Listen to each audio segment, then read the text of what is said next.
Colombia se prepara para albergar la cumbre sobre la situación política en Venezuela, en la que participarán cerca de 20 países. El líder opositor Juan Guaidó viajó a Bogotá, pero no estará en la conferencia. Y el presidente Nicolás Maduro afirmó que espera que se levanten todas las sanciones contra su país. Tucker Carlson, uno de los presentadores estrella de Fox News, dejó la cadena estadounidense. Su salida se produce una semana después de que el canal de noticias pactara un pago por más de $787 millones con Dominion Voting Systems para evitar un juicio por difamación. El más reciente censo en Brasil habla de casi el doble de indígenas en comparación con las estadísticas anteriores.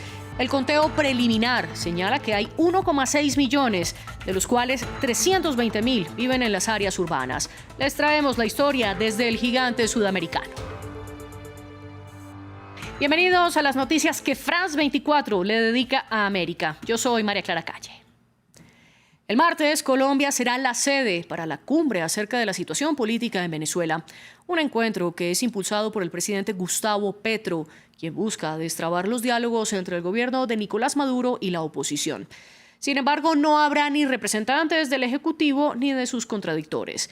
De hecho, este lunes se conoció que el líder opositor venezolano Juan Guaidó viajó a Bogotá para reunirse con algunas de las delegaciones internacionales que participarán en el diálogo, a pesar de que el Tribunal Supremo de Justicia venezolano le impidió salir del país desde enero de 2019. Entre tanto, Maduro sostuvo que espera que a raíz de la conferencia se levanten todas las sanciones contra Venezuela.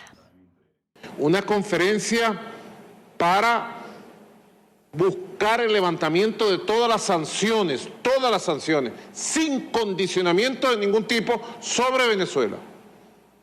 No aceptamos menos de esa conferencia de Bogotá, el levantamiento de todas las sanciones para que Venezuela tenga la libertad comercial, la libertad financiera, la libertad económica de su actividad normal, para poder recuperar todo lo que hay que recuperar en lo económico, en lo productivo, en lo social, para que se acabe el chantaje, la coerción, la coacción, la agresión permanente sobre nuestra economía, sobre nuestra vida social, el levantamiento de todas las sanciones sobre Venezuela, todas.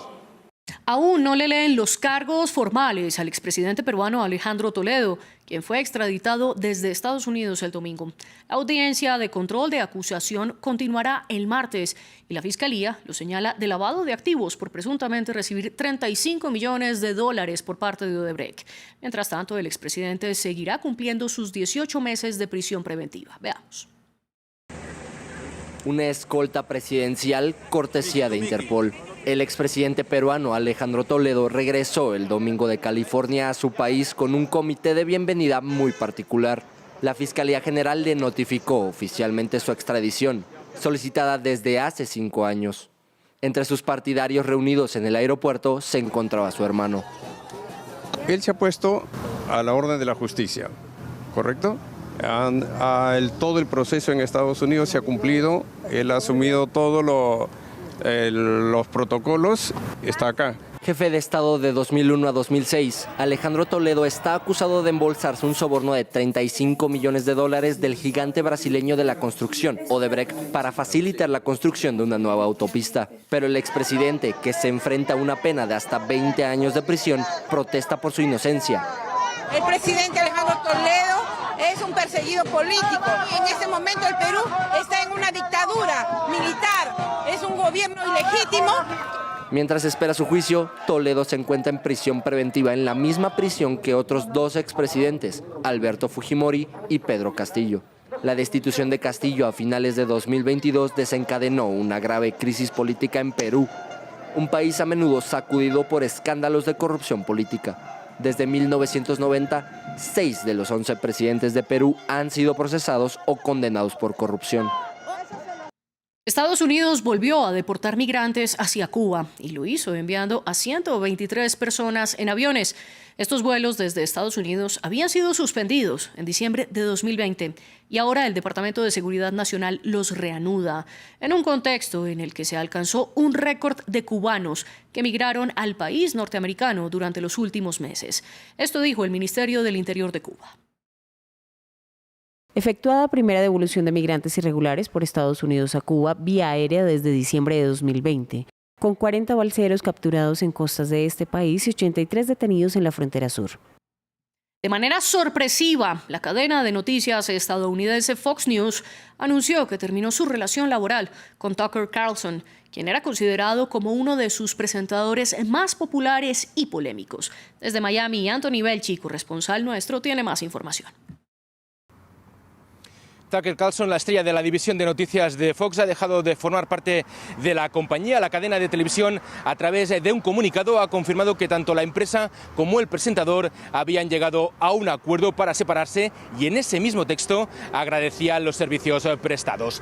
La destitución del principal conductor de programas de opinión de Fox se produce pocos días después de que la cadena resolviera un caso de difamación al llegar a un acuerdo con la compañía de tecnología electoral Dominion y se comprometiera a pagar más de 767 millones de dólares en forma de compensación para así evitar resolverlo por la Corte. De no haber llegado a un acuerdo, un jurado iba a determinar si Fox, que es uno de los mayores grupos de comunicación de todo el mundo, difamó a Dominion al afirmar en programas como el de Tucker Carlson que hubo un supuesto fraude electoral en las elecciones de 2020 cuando Donald Trump perdió la reelección ante el ahora presidente Joe Biden. De hecho, en el espacio de opinión de Carlson, uno de los programas de mayor audiencia de Estados Unidos, varios abogados llegaron a decir que Dominion utilizó algoritmos para transferir votos del candidato republicano a Joe Biden, algo que nunca se ha podido demostrar. Tucker Carlson era una de las caras más conocidas de Fox News. El presentador de 53 años dirigía este programa desde 2016, atrayendo a más de 334.000 espectadores de entre 25 y 54 años cada noche, más del doble que su principal competidor en CNN y NBC. En el espacio se han llegado a vertir polémicas opiniones sobre los migrantes o la comunidad LGBTQ en Estados Unidos.